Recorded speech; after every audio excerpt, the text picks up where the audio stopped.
안녕하세요. 열린토크의 박성민 목사입니다. 우리는 선교사들을 해외로 보내고 또 우리가 직접 선교지를 탐방도 합니다. 예수 그리스도에서 말씀하신 땅끝까지 가서 복음을 전하라라고 하는 그 명령을 우리가 준행하고자 하는 것이죠. 그런데 실질적으로 그렇게 먼 곳에 선교사를 보내지만 가까우면서도 땅끝이 우리 옆에 있습니다. 바로 N세대들이라고 하죠. 특징이 있습니다. 이들은 전화 걸면 안 받습니다. 그런데 문자 보내면은 금방 답이 옵니다. 바로 특징이죠. 바로 N세대. 우리가 어떻게 보면은 지금 선교해야 될 마지막 남은 땅끝 중에 땅끝이라고 할 수가 있습니다. 한 통계에 따르면은 20대들의 복음 화율은 4%, 10대들은 3% 또는 그 미만이라는 얘기까지 있습니다.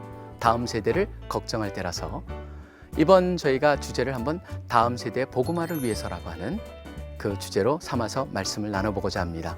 지난번에도 같이 열변을 더해주시고 또 함께 우리가 참 멋진 프로그램을 하는데 참 일조해 주신 두 여자 목사님을 모셨습니다. 우리 김형민 목사님 또 이민아 목사님. 오늘 이 두 분과 함께 우리 열린 토크 진행하고자 합니다.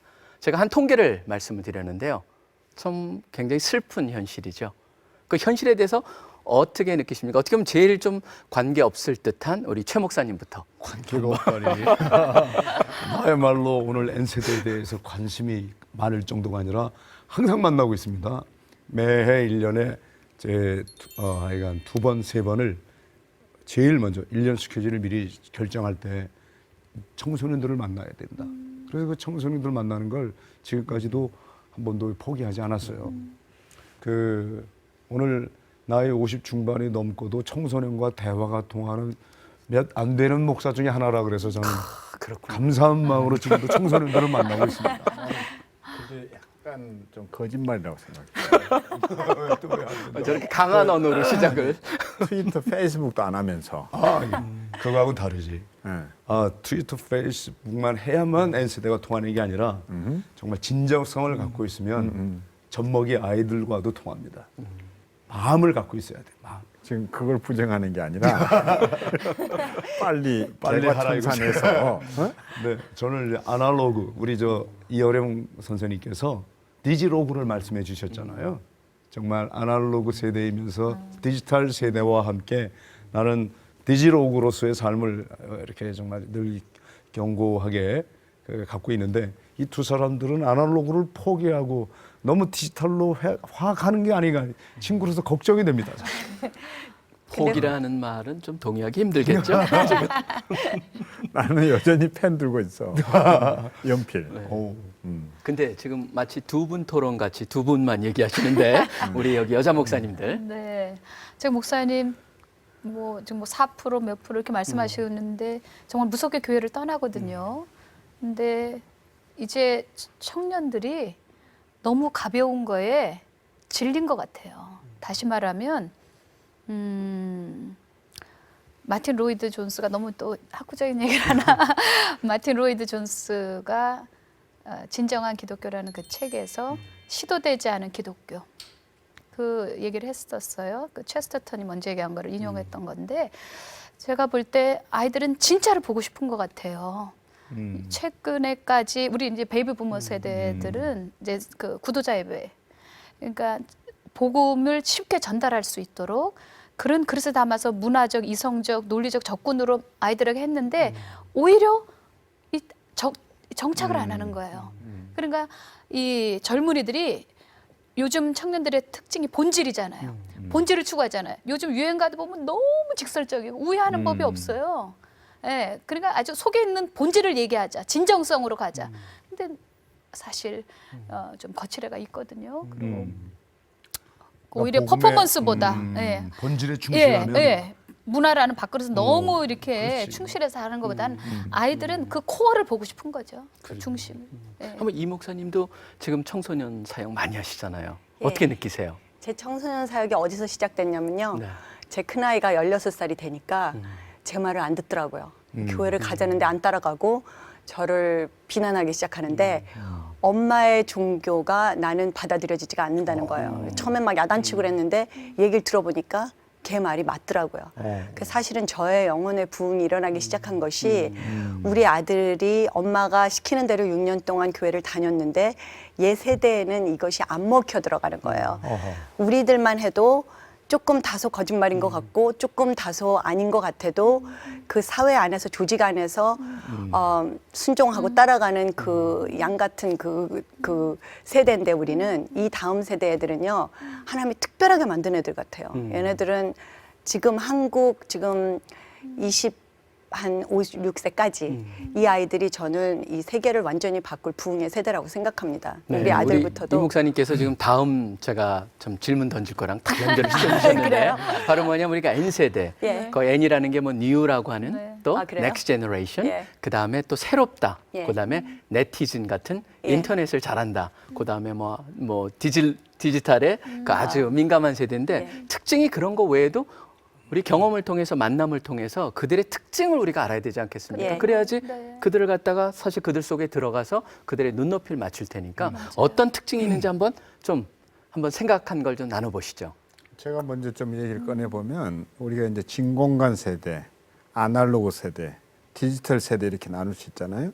그러면 정보를 습득하는 방식이 이 진공관 세대는 청각적인 방법으로 지식을 습득했어요. 그러니까 윗세대 어르신들이 들려주어야만 내가 그 지식에 접속이 됐거든요. 그걸 공유할 수 있었고, 그러니까 이게 이제 소위 말해서 어른들이 말해주지 않으면 전혀 모르는 거예요. 그러나 이게 진공관 세대에서 아날로그 세대로 오면 시각적으로 바뀌잖아요. 출판물들, 잡지나 신문을 구독해서 직접 정보를 얻었어요. 그러나 이제 디지털 세대에 오게 되면 청각적, 시각적인 것도 아닌 감각적인 세대로 바뀌어요. 접촉이 아니라 접속이에요. 예. 그러니까 이걸 이해하지 못하면 결국 우리는 그 아이들을 품을 수 없다는 거거든요. 식사만 해도 그래요. 정보 수집만이 아니라 우리 앞 세대는 삼식 세끼를 한식으로 먹어야 했어요. 예, 그리고 이제 이 진공관에서 아날로그로 넘어오면 되게 그러잖아요. 그냥 한 끼 정도는 빵 먹어도 된다. 근데 디지털 세대는 빵이건 뭐건 그냥 편리한 데거든요. 패스트푸드라고요. 근데 이제 아들을 장가 보냈어요. 이를테면 그렇게 이제 시어머니가 왔는데 며느리가 아침에 아들 밥상을 차려놓는데 라면을 끓여놓는 거예요. 그럼 걔가 그걸 먹고 어떻게 도대체 일을 하냐? 너는 정신이 있느냐 없느냐 이렇게 이제 갈등을 하는데 자기 아들이 라면 좋아하는 걸 모르는 거예요. 이런 오해와 갈등이 너무 많다는 거예요. 그러니까 가치관, 뭐 그 외에도 이게 어떤 결정권, 의사소통 방식 이런 것들이 우리는 어른이 말하면 들었는데 지금 세대는 아니잖아요. 같이 얘기는 하지만 결국 자기 결정하거든요. 네. 그 이유가 있는 것 같아요. N세대는 이게 온라인 안에서는 신분도 지위도 권위도 그렇죠. 이게 발신 수신이요 쌍방으로 이루어지니까 그런 어떤 권위주의적이거나 아니면 억압적이거나 수평적이고, 네, 진짜. 그런 네, 부분들에 네. 있어서는 아이들이 우리 세대하고는 전혀 다르죠. 그렇죠. 네, 생각, 사고, 접근이 다른 것 같아요. 그러다 보니까 교회에서의 그 아이들에 대한 접근도 그런 부분이 좀 인정돼야 될 것 같아요. 지금 참 염려스러운 부분이 하나 뭐냐면 너무 남발한 나머지 중독에 빠지더라는 거죠. 그러니까 너무 집착을 하는 거예요. 그 문명의 이기를 잘 선용하고 그걸 사용하는 데 있어서 누가 뭐라 그래요.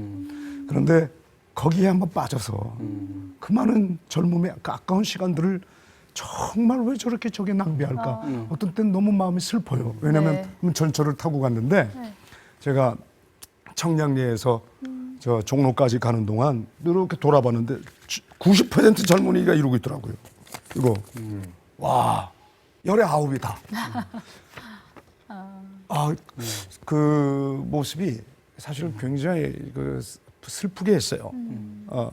저거 있어도 살고 없어도 살고 이런 자유를 정말 누렸으면 좋겠는데 이제 저거 없으면 못 살게 됐다고 얘기하는 젊은이들을 볼 때는 안타까움이 있더라. 그래서 매니아라는 말들이 지금 뭐 아이들이 위해서 무슨 매니아 근데 그게 점점 더 세분화되더라고요. 우리 여기서 말씀 안 하신 우리 이민아 목사님 앞에 지금 그 딱 스마트폰 펼쳐 있거든요. 네. 어떻게 N세대에 대해서 어떻게 생각하세요? 그들의 네. 특징이 뭐가 있습니까?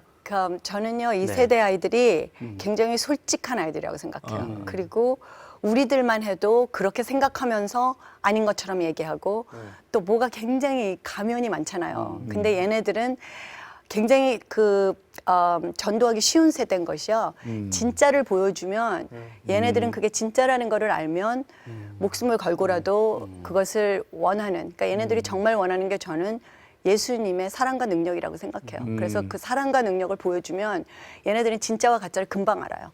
너무나 인포메이션이 많기 때문에. 그래서 저희 아들 같은 경우에도 제가 가짜로 10년 동안 할 때 제 안에 진짜 예수님이 없고 그냥 위선과 이런 어떤 종교적인 행위로 얘를 잡으려고 할 때는 정말 안 되더라고요. 저는 그게 반항이라고 생각을 했는데 걔 때문에 제가 깨져갔고요. 정말 예수님 앞에 제가 엎드리기 시작하고 예수님의 사랑이 들어오기 시작하니까 정말 어떻게 하루 안에 알더라고요. 이건 진짜야, 이건 가짜야. 이걸 저는 이 아이들이 우리보다 훨씬 인투이션이 있는 세대라고 생각하고요.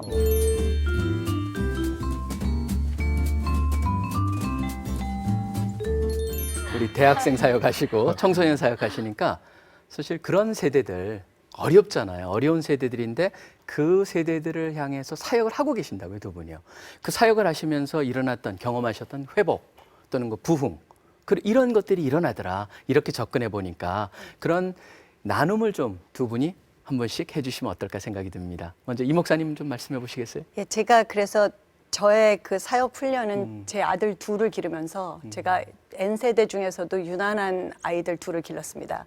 얘네들은 절대로 권위라고 그래서 무조건 순종하는 게 전혀 없는 아이들이에요. 자기가 그 대신에 납득을 하면 자기가 순종하고 들어오는 그런 아주 특별한 아이들을 미국에서 기르면서, 미국은 더군다나 아이들이 발언권이 많습니다. 그래서 처음에는 제가 가부장적인 한국에, 저는 아버지한테 한마디도 못 대들었거든요. 어디다가 아버지한테 딱 빡빡 대듭니까? 근데 얘네들은 아니면 아닌 거예요.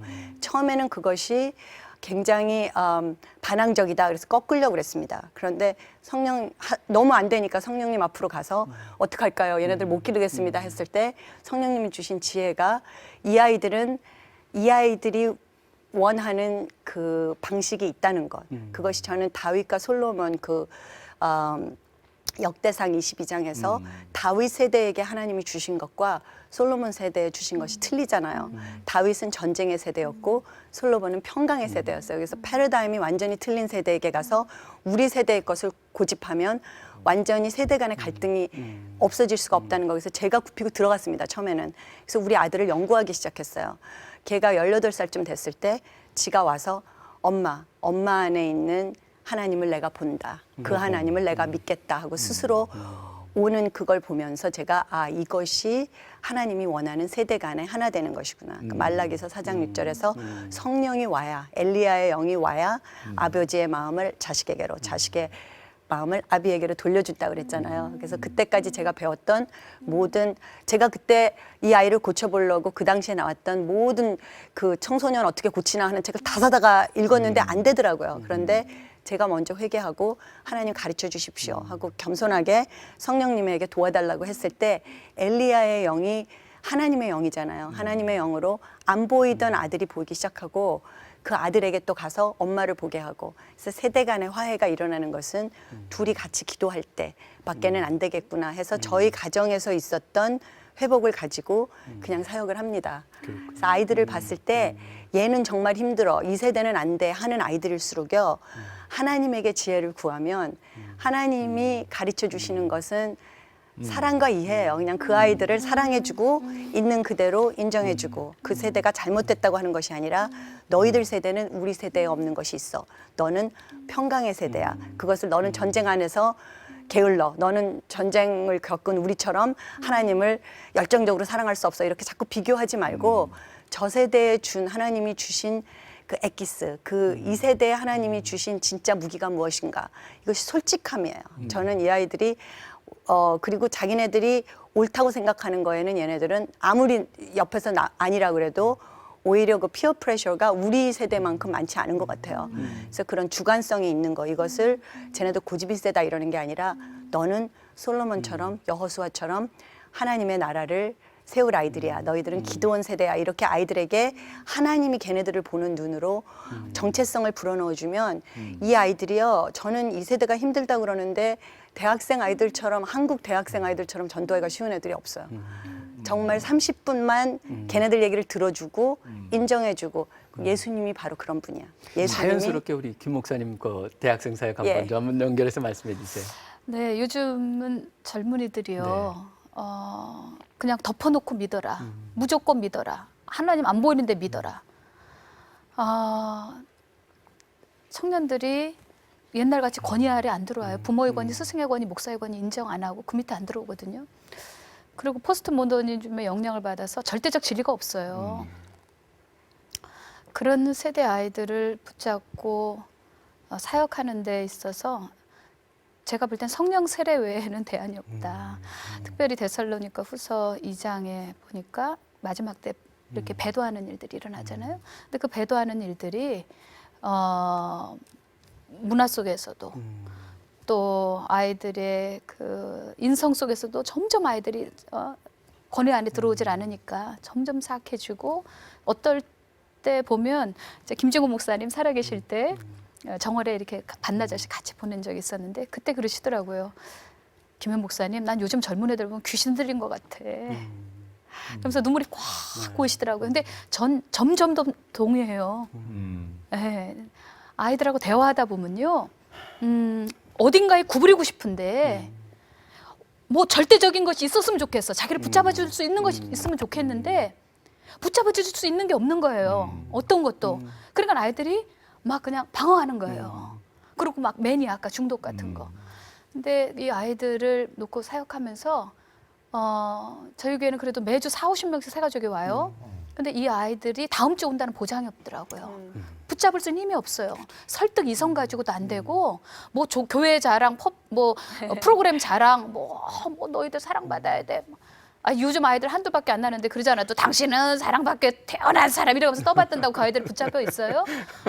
안 되는 거죠. 그러니까 맞아요. 그래서 저는 어느 날 성경인데 깜짝 놀랐어요. 사도행전 10장, 19장에 보니까 사도 베드로가 고넬료 집에 가가지고 그날 예수 영접하고 성령 받고 세례 받고 하루 해버리더라고요.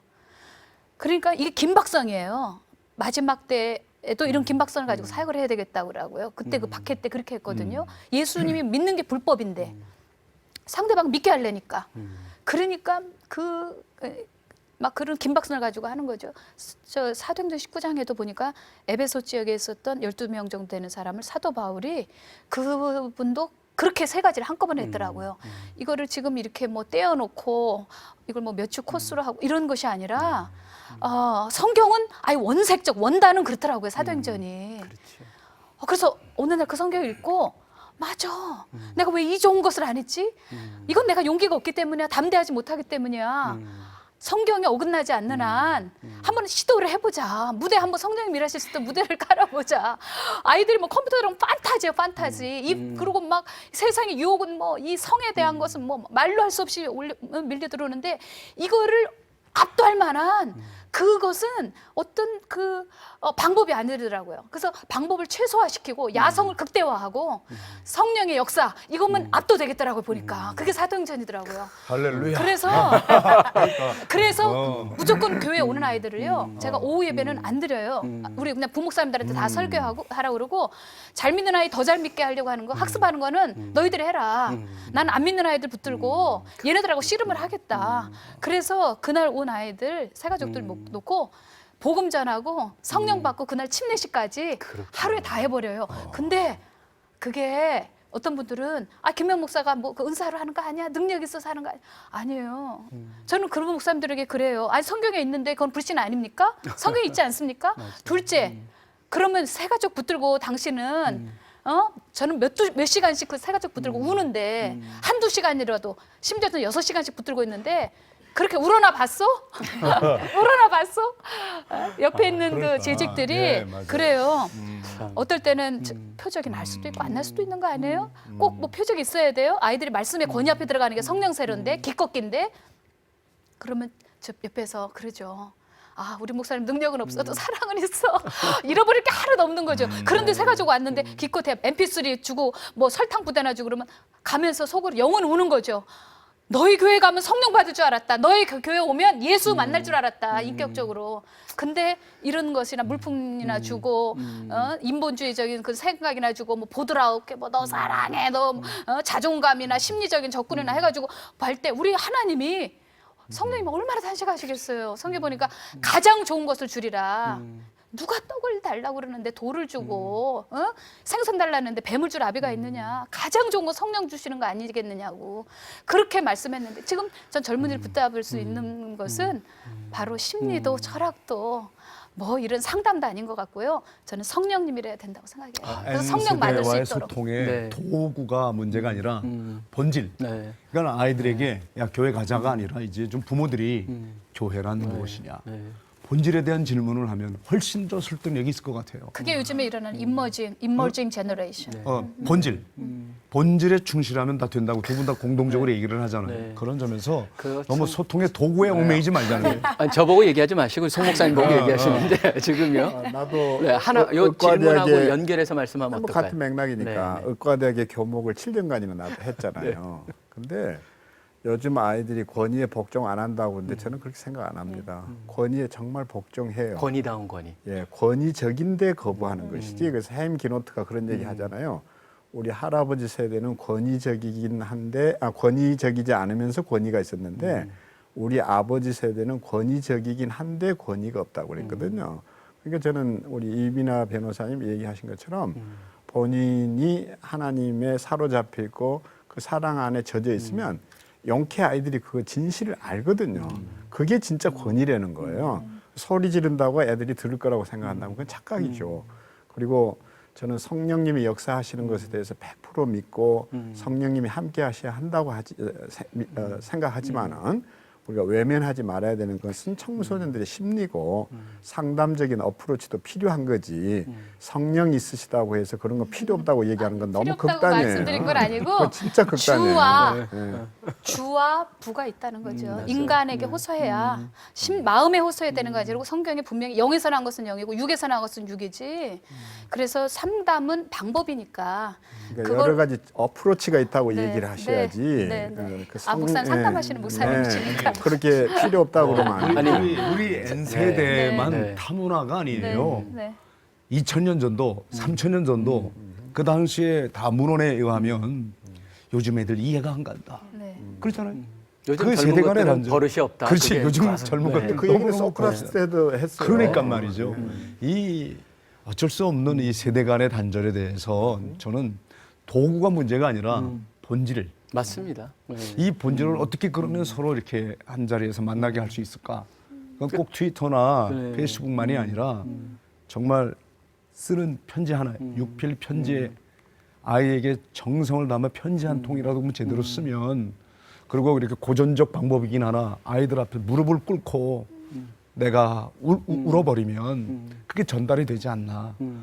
그 좀 이렇게 좀 피부로 접촉이 돼야 되는데 아까 얘기했잖아요. N세대가 접속은 있는데 접촉이 없다. 이 피부적 접촉이 없는 거예요 지금. 너무 이 가상세계 안에서만 이렇게 왔다 갔다 하니까 우리들은 영적 스승을 눈으로 보고 만졌잖아요. 함께 울고 그가 울 때 같이 울고 그가 웃으면 같이 기뻐서 같이 웃고 이게 없단 말이에요 지금. 이 안에서만 이루어지니까. 예. 그래서 이 부분을 어떻게 회복시켜 줄 것인가도 전 얘기해 그러니까 주셔야 그게 돼요. 제가 사실은 다음 질문을 한번 던지고 싶었던 거였어요. 그래서 계속 시간을 찾고 있었는데 네. 그 뭐냐면 지금 결국 네 분의 말씀을 들으면서 다음 세대를 우리가 접속하고 접촉하고 전하기 위해서는 관심이 있어야 되는데 과연 우리 교회가 관심을 보이고 있느냐 또 재정적으로나 여러 가지 면에 있어서 투자하고 있느냐 한번 우리가 우리 한국교회의 현실 한번 볼 필요가 있다는 것이죠. 왜 4%고 3%고 다음 세대는 그래 줄어들고 있느냐 우리가 한번 그 이유를 좀 봐야 되지 않겠습니까? 현상적으로 한번 어떻게 생각하세요? 네, 제가 청소년들 네. 목회를 전문적으로 하고 있는 중고등학교 교목에게 직접 들은 얘기예요. 저는 이제 중고등학교를 그래도 정기적으로 찾아가서 셰플 설교를 하고 있는데 하는 말이 최 목사님 나이가 이렇게 이제 60을 바라보는 나이가 되었는데도 당신 얘기를 들으려고 하는 게 너무 고맙고 반가워서 뭐라 그러는 거예요. 저 트위터 안 하거든요. 그리고 저 페이스북 안 하는데 아이들하고 의사소통이 되는 몇 안 되는 목사 중에 하나라고 하는 게 그렇게 고맙더라고요. 저는 꼭 우리 아이들 앞에 나타났을 우리가 섰을 때 정말 그 마음이 중요하다고 봐요. 우선 눈높이를 같이 하고 애들아 꼭 내가 뭐 청바지를 입고 아이들이 뭐 쓰는 단어를 쓰고 할 거가 아니라 정말 이 마음속에 그 영혼에 대한 사랑의 진정성을 가지고 마음을 가지고 나가면 난 거기선 분명히 반응이 오더라고요. 만나지더라고요. 그런 부분에서 좀 우리 제도권 교회 목사님들이 좀 제발 성질이나 안 보냈으면 좋겠다는 말, 전 그 말 굉장히 저도요. 충격적으로 한번 받아들였어요. 근데요, 목사님 성질 내게끔 되더라고요. 왜요? 애들이 언제 한번 저 지방에 어느 고등학교 집회를 갔는데 제가 강단에 올라갔어요. 올라갔는데 제가 할렐루야 그랬더니 막 웃어요 애들이. 그러니까 당황이 되죠.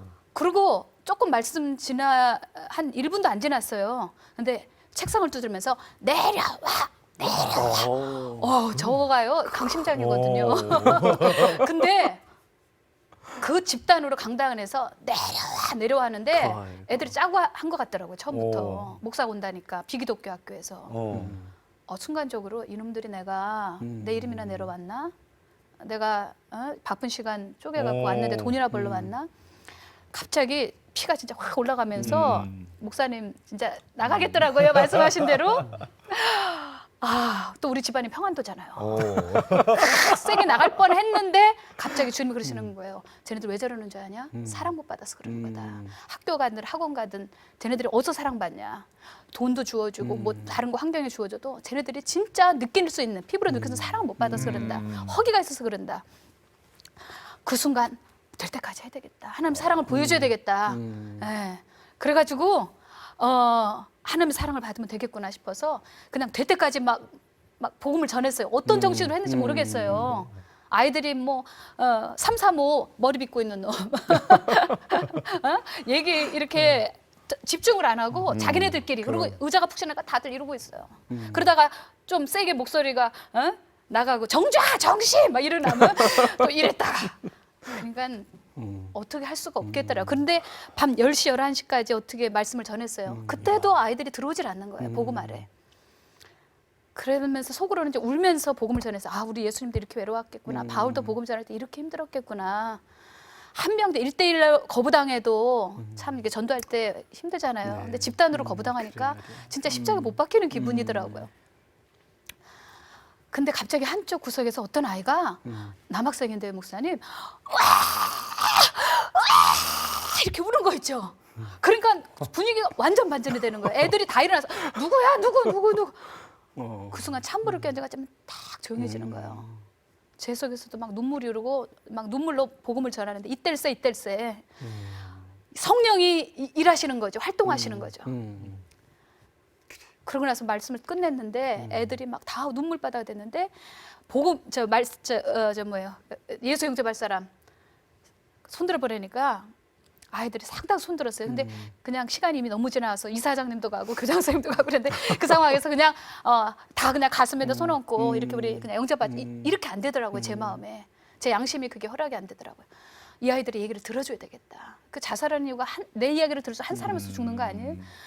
아이들 나오라 그래서 줄을 쫙 세웠어요. 그랬더니 한 아이는 우리 엄마가 배추 장사는 자기 이렇게 도시에 와서 공부 시켜주는데 남학생하고 관계해가지고 애 가져서 낙태했었고 그리고 지금 자기 자살하려고 그래서 가방 속에 수백 알 수면제가 놓여 있다 그러는데 오늘 예수님에 대한 이야기 듣고 자기가 결심했대요. 안 죽는다고, 못 죽는다고. 그래서 엄마한테 가서 무릎 꿇고 용서를 빌겠다고. 그 다음 아이가 또 이제 제 품에서 울면서 목사님 저는요 우리 아버지가 새아버지가 아니에요. 우리 엄마가 재혼했어요. 근데 왜 우리 아버지가 멀쩡히 살아 계신데 아빠라고 불려야 되죠? 저는요 가출하려고 그래요.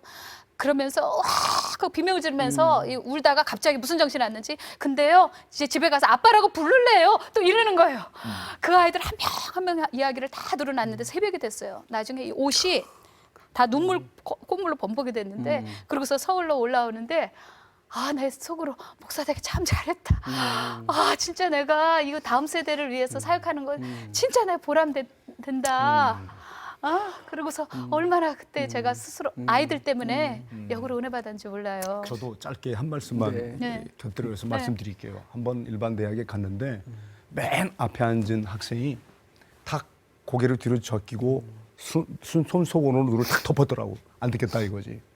그래서 이제 아주 예배드리는 태도가 너무 안 좋은 한 분이 있는데 다섯을 셀 동안 똑바로 앉아주시면 좋겠다고 다섯을 셀는데 전혀 요동치 않아요. 그래서 내려가서 제가 수건을 딱 열었어요. 이렇게 똑바로 앉으라고. 이거는 지성인의 태도가 아니다고. 그랬더니 뻘떡 일어나더라고. 일어나서 하는 말이 나는 불자요 그러는 거예요. 불교신자다 이거지. 내가 정 불자기 때문에 채플에 들어올 수 없겠다. 일반 대학이니까. 그러면 총장님께 떳떳하게 말씀을 드려라. 나는 못 들어가겠다. 안 들어가겠다. 나 같으면 그렇게 하겠다. 다시 일어나. 똑바로 앉아. 그러고 이제 올라갔는데 그러고 딱 이러고 있더라고. 나 같으면 당당하게 이 자리를 나가버리지. 이게 뭐 하는 짓이냐. 비겁하게. 이건 졸렬한 거야. 용기는 태도가 아니라고. 그날 설교 안 하고 그 학생하고 나하고 주고받고 그리고 설교 끝 그랬다고. 그랬더니 그 대학 총장님이 1년에 한 번씩 와서 발로 좀 차달라. 아무도 차는 교수가 없다 이거. 아무도 말하는 선생이 없다 이거지. 단 한 사람이 학생들 무서워하고 학생들이 혹시나 한꺼번에 뭐 그렇게 할까봐 그랬는데 그 학생이 오히려 저 뜨겁게 안아줍니다. 목사님 오랜만에 목사다운 목사 봤습니다. 그 불자인 학생이. 그러니까 나는 오늘 이 시대 저 지하철 앞에서 좌판상인 아줌마도 불신자도 또 그런 모든 사람들이 저 사람 본질을 말하려고 하는 사람이다. 난 통한다고 봅니다. 그게 전해지니까 맞아요. 그 아이도 사랑, 관심. 그렇죠. 롤 모델 그런 있죠. 그러니까 해산의 수고가 있으면 사랑 있으면 상처를 안 남기더라고요. 네, 맞아요. 우리가 이제 체프를 해보면 실제 어르신들이 오면 화를 많이 내요. 제가 교목할 때. 그리고 따져. 애들 버리장머리가 왜 모양이냐. 근데 저는 거기에 이미 다 이제 달관한 사람 아니에요. 근데 그 아이들이 뭐 이렇게 제끼고 있건 신문을 보고 있건 또 이제 의대니까 이 아이들이 그냥 다음 이제 퀴즈 때문에 막 책 뒤지고 그 원서 두권까지 씨름하고 있죠. 근데 요즘 아이들은 제가 생각할 때 안 듣는 게 아니라 두 개로 들어요. 귀가 두 개예요. 예, 그래서 귀가 두 개 맞잖아요. 예, 그러니까 두 채널을 다 가지고 있대요. 두 채널을. 그래서 그 태도를 야단치니까 이제 아이들이 오히려 벽이 생기는 거예요. 최 목사가 그 한 일은 그 자리에서 의롭고 잘한 것 같아. 최 목사만이 할 수 있는 일인데 실제로 그 아이들을 대할 때는 그 방법만이 아닌 물론 또 하나 이 아이들의 그 겉으로 드러난 태도만 가지고 아이를 야단칠 수는 없더라는 거예요. 그럼 나중에 보면 오히려 이제 내가 교목을 그만두고 나와서 사회에서 만나면 그때 그 개판 쳤던 애들 그 비행기 종이 비행기 만들어가지고 날리고 이러거든. 그런 애들이 장로가 돼 있고 집사가 돼 있다고.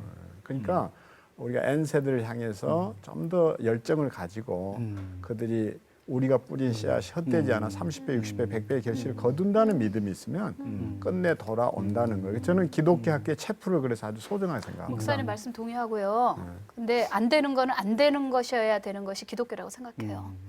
그러니까 안 되는 것도 되기 때문에 요즘 아이들이 설탕물 먹고 권위 아래도 안 들어오고 우리 권위 아래 들어오는 게 문제가 아니라 하나님의 권위 아래 안 들어오거든요. 그러고서 성경이 싫어서 죄 가운데로 들어가는 거거든요. 저 학교 다닐 때 기준 키가 작아서 가운데 섰었어요. 기준이 없어가지고 근데 그 예수님이 십자가 지신 거 그것 때문이 아니에요? 안 되는 건데 우리가 제 갈 길로 갔기 때문에 네. 그래서 예수님이 그 십자가 지셨잖아요. 그게 바로 십자가 아니던가요? 안 되는 건 안 되는 것이어야 된다는 거. 죄에 관해서는. 그래서 저는 그 두 분 목사님 말씀 다 맞는데요. 때로는 그런 좀 극적인 드라마틱한 방법도 필요하고.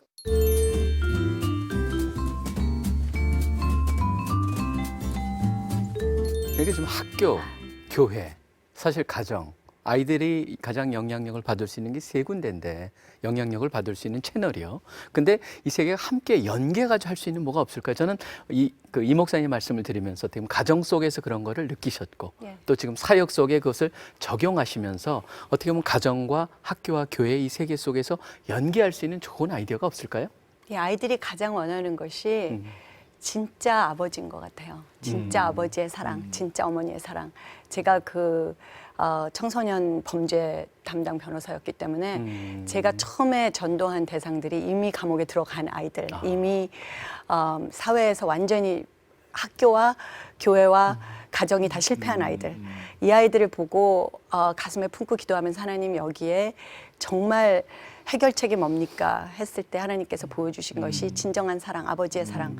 하나님이 이 세상을 이토록 사랑하사 자기 아들을 보내주시기까지 우리를 사랑하신 그 아버지의 사랑. 근데 그 아버지의 사랑은 그냥 구렁이 담 넘어가듯이 좋은 게 좋은 거다 이러고 넘어가는 게 아니에요. 아까 김 목사님 말씀하신 것처럼 그 아버지에게는 너무나 확실한 정의가 있었기 때문에 그것이 해결되지 않으면 용서할 수 없는 그 아이들이 아버지의 기준에 맞춰서 와야지 아버지가 아이들 기준을 따라가면은요 아이들이 엄청난 분노를 느낍니다. 그래서 그 주브나일 홈, 그러니까 그 소년원에 있는 아이들에게 앙케이트를 했는데 너희들이 가장 아버지에게 불만이 뭐냐? 너의 아버지에게 불만이 뭐냐? 그러니까 시간을 같이 안 보내줬다, 뭐 때렸다, 뭐 돈을 안 벌어다줬다 이런 걸 줄 알았대요. 근데 넘버 원이 뭐냐면 우리 아버지는 나하고 친구가 되려고 그랬다. 나는 친구가 필요했던 게 아니라 아버지가 필요했다. 근데 이것이 교회도 저는 똑같이 교회나 학교나 그리고 가정에서 아버지들이 성경적인 아버지, 정말 성령으로 아버지의 그 축복권 그리고 아버지의 그 리더십, 그 인도할 수 있는 하나님이 주신 그것이 회복될 때 아이들이 저는 회복될 거라고 생각해요. 제가 사역하면서 저는 어머니는 될 수 있지만 아버지가 될 수 없다고 생각을 했었어요. 근데 하나님께서 아니다. 나의 사랑을 전하면 여자고 남자 이런 게 문제가 아니라 아버지의 사랑을 전해주면 아이들이 변해요. 아버지의 사랑은 세 가지를 저는 해준다고 생각해요. 첫 번째는 인정을 해줘요. 너는 내가 사랑하는 내 아들이다. 그리고 그 다음에는 affirm을 해줍니다. 너는 이런 목적을 가지고 이 세상에 태어났다. 그 아이덴티티를 해주고 그 마지막으로는 야단치고 징계하고 같이 이끌어줍니다. 근데 그 세 가지가 다 있지 않으면 아이들이 정체성이 없어져 가지고요. 내가 누군지를 모르기 때문에 어디까지 잘 나가다가 신앙생활도 잘 하다가 어려운 일이 있으면 그냥 없어지는 것 같아요. 근데 그 아버지를 만난 아이들은 나는 하나님 아버지의 아들이야 하는 정체성이 있는 아이들은 다시는 마약이나 뭐 친구들의 유혹이나 여자의 유혹이나 이런 거에 조금 흔들리지만 절대로 빠지지 않고 끝까지 하나님 그 원하시는 방향으로 아이들이 가는 걸 봤거든요. 그래서 사회든지 교회든지 학교에서든지 진정한 그 스승이 일만 스승이 아니라 진짜 아버지, 야단 칠 수 있는 아버지, 사랑으로 그 아이들을 정죄하는 것이 아니라 이끌어주는 책망이라고 하죠. 예. 그러니까 자녀에게 화를 내는 게 아니라 예. 내 마음속에 악과 독을 다 뽑아버린 후 자녀에 대한 사랑 때문에 하는 건 책망인데 예. 이 책망한답시고 화를 내는 아버지들이 많아가지고 예. 아이들이 뛰쳐나가는 거죠. 그러니까 대화하자 그래놓고 그렇지. 대놓고 화내는 판단하고 거예요. 정지만 하고. 그렇죠. 대화가 대놓고 화내는 거가 그러니까. 되거든요. 그러니까 기준이 세워지지 않고 마치 구약이 먼저 있고 신약이 있는 것처럼 기준이 없이 그냥 보드라운 그런 뭐 선물 공세, 뭐 사랑 다 사랑이 먼저가 아니라는 거죠. 저는 이제 여기서 한 걸음 더 나아가서 꼭 좀 나누고 싶은 얘기 하나 있는데 이제 그게 뭔가 하면 우리가 N 세대들을 그렇게 이제 품고 또 그런 마음으로 나아가야 한다고 하지만 이들을 함께 모이게 하는 장이 뭘 거냐 할 때 한국 교회가 잃어버린 것 하나가 있다고 생각해요. 그게 소위 말해서 이제 문학의 밤이었지 않나 이 생각이 있어요.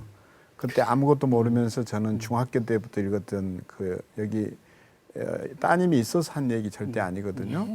그 문학 사상을 읽었었어요. 그리고 권두원의 그 이어령 박사님이 쓰셨던 그 언어의 세례를 받고 흉내를 내가 끄적거리고 뭐 이러면서 이제 그 언어의 세례를 받았다는 얘기를 자주 썼는데 일테면 그때 그 어줍지 않은 시를 쓰고 뭐 해서 이제 그 교회가 청소년들 불러 모으는 장소가 됐고 자연스럽게 그들이 복음에 다가설 수 있는 기회가 있었는데 요즘은 교회가 가진 문화가 세속을 이끌지 못하는 거예요. 어떻게 하면 N세대를 좀 더 부흥시킬 거냐 할 때 소위 말해서 그 문학의 밤 같은 새로운 좀 청소년들이 그들의 세계에서 접촉하고 접속할 수 있는 장을 마련하는 것이 교회가 청소년들에게 투자해야 할 일이 아닌가. 그게 예산 지원이 됐건 인적 지원이 됐건 좀 그래서 다시 좀 여기에 좀 대학생 선교회 같은 데서 좀 고민이 필요하지 않나 싶어요. 옛날에는 캠퍼스에서 기타만 쳐도 몰려들었는데 지금 그것도 아니거든요. 이런 점에서 새로운 문화 코드가 좀 나왔으면 좋겠다는 생각이 있어요.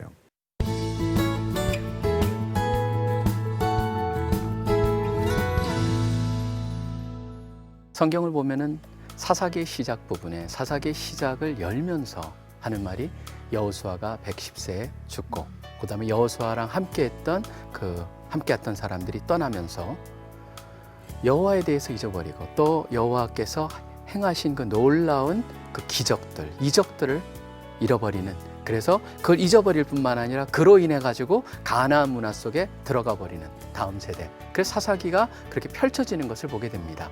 어떻게 보면 다음 세대의 부흥에 대해서 우리가 얘기했지만 중요한 것은 이 부흥은 단순한 부흥으로 그칠 것이 아니고 어떻게 보면 근본적으로 우리의 한국교회의 생존과 미래를 갖다 결정하는 가장 중요한 것이라고 할 수가 있습니다. 우리가 보기에는 어떻게 보면 굉장히 독특한 세대고 어떻게 저렇게 컴퓨터만 하느냐, 어떻게 하면은 저렇게 우리랑 다르냐 보다도 오늘 말씀 속에서 비록 다르더라도 어떻게 보면 우리 앞에 있는 세대도 저희랑 달랐었죠. 근데 저희를 잘 품어주셨듯이 우리도 다음 세대를 품기 위해서 이해하고자 하는 마음, 그리고 사랑을 가지고 관심을 가지고 또한 성령의 능력으로 할 수 있다라고 하는 그러한 얘기를 해주셨는데, 이번에 한번 이 프로그램을 보시고 나서 우리 젊은 세대들 향해서 진짜 가서 마음으로 확 껴안아보지 못하더라도 속으로라도 그래, 내가 이해해야지, 그리고 받아줘야지 하는 그런 결심을 하셔서 우리 부흥을 이끄시는 그런 시작점이 되시기를 간절히 소원합니다. 또 다음 시간에 뵙겠습니다.